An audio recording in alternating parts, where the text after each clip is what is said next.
Hello students, this is Jyotsna and welcome to you all on Learn with Jyotsna। and कैसे हैं आप सभी। तो चलिए स्टार्ट करते हैं आज का टॉपिक। आज का जो हमारा टॉपिक है that is schools of psychology. जो आज का हमारा टॉपिक है वो है स्कूल्स ऑफ साइकोलॉजी। इसके पहले प्रीवियस क्लास में हम लोगों ने जो साइकोलॉजी की फर्स्ट क्लास थी उसमें हमने साइकोलॉजी के बारे में पढ़ा था कि एक्चुअली साइकोलॉजी है क्या। बच्चों हमने उसमें देखा था कि साइकोलॉजी ने कैसे कैसे अपना सफ़र किया। साइकोलॉजी कहाँ से, साइको और लोगस शब्द से बनी है जिसका अर्थ है आत्मा का अध्ययन।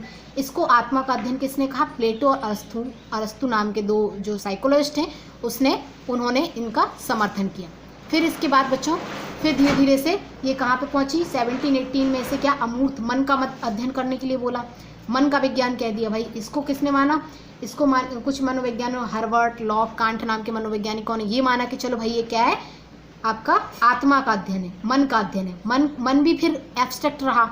मन भी क्या है? अमूर्त, ना जिसको हम छू सकते हैं, ना जिसके बारे में पढ़ सकते हैं, ना ही जिसको हम देख सकते हैं और ना ऑब्जर्व कर सकते हैं, ये भी एब्स्ट्रैक्ट। फिर वही क्या हुआ, थर्ड स्टेज में आई साइकोलॉजी। फिर विलियम वंट ने 1819 में 18 to 19 सेंचुरी में विलियम वंट नाम के एक साइकोलॉजिस्ट हुआ करते थे जो क्या थे, मानसिक चिकित्सा अध्यक्ष भी, मतलब जो चिकित्सक भी थे, मानसिक यानी न्यूरोलॉजिस्ट कह सकते हैं हम लोग, जो मन के दिमाग के बारे में अध्ययन करते थे। इस तरीके के एक कौन थे? चिकित्सक थे।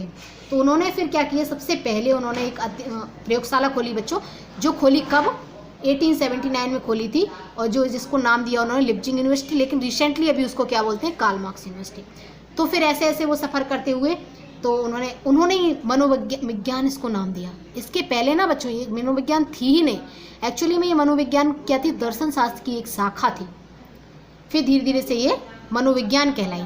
अब जब ये मनोविज्ञान बन गई तब इसमें व्यवहार का अध्ययन, भाई एक जो वैज्ञानिक थे मनोवैज्ञानिक थे जिनका नाम था जेबी वॉटसन।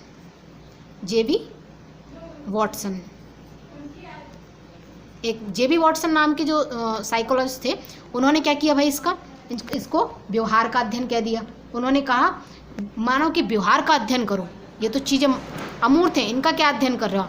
व्यवहार का अध्ययन करो। तब से जाके ये क्या हो गई? व्यवहार का अध्ययन करने लग गई।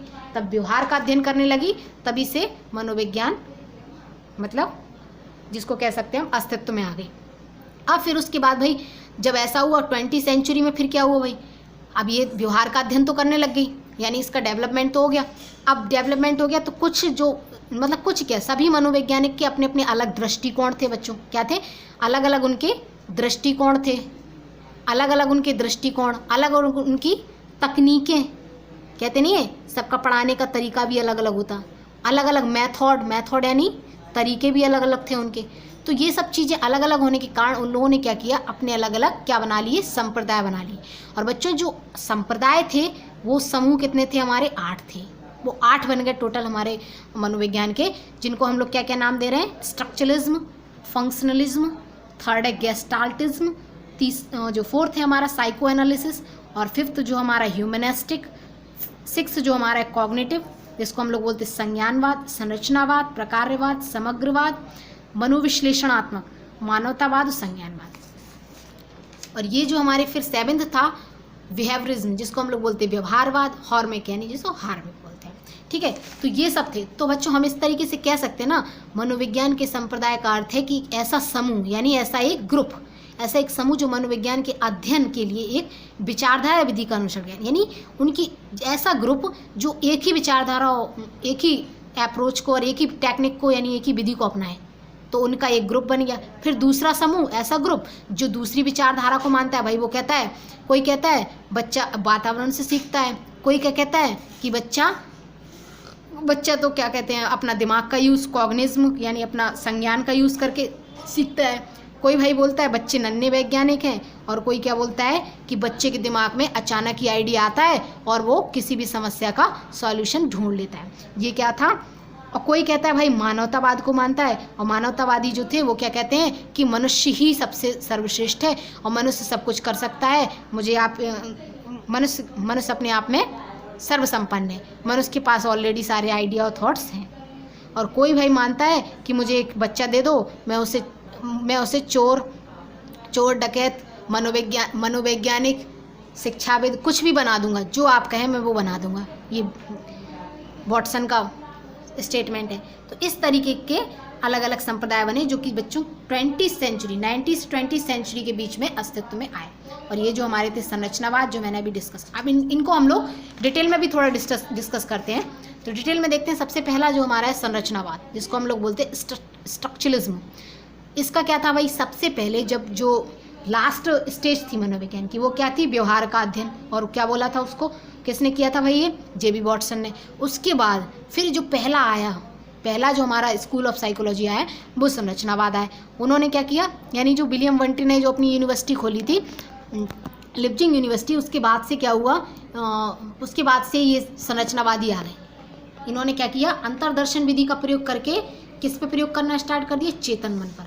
चेतन मन मतलब जैसे आप सब जान पा रहे होंगे कि मन के 3 भाग होते, चेतन, अर्धचेतन और तीसरा क्या होता, अचेतन। ठीक है, तो ये क्या था, चेतन मन, जो हमारा एक्टिव ब्रेन है उस पर इन लोगों ने क्या करा, प्रयोग करा।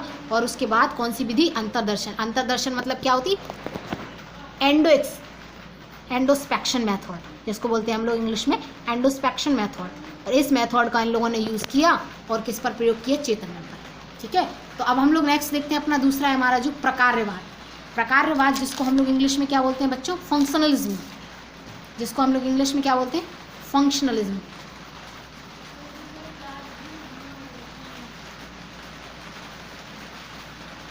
तो ये हो गया मैं फंक्शनलिज्म, दो हमारा दूसरा वाला है। अब इसके जनक कौन है, विलियम जेम्स। जो विलियम जेम्स ने ये अपना एक बनाया था प्रकारवाद, फंक्शनलिज्म। ये इनके क्या है, जनक है।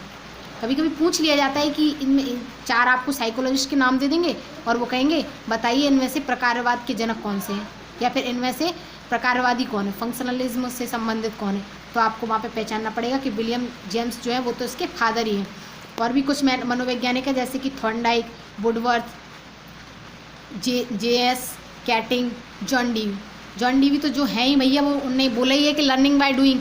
उन्होंने तो बोला बच्चा खुद करके सब कुछ सीखता है। बच्चे को बस आप क्या, you are as a facilitator, आप एक क्या है, सुविधादाता हैं। ये तो एनसीएफ भी कहता है कि आप सुविधादाता हैं, बच्चा तो खुद ज्ञान का निर्माता है।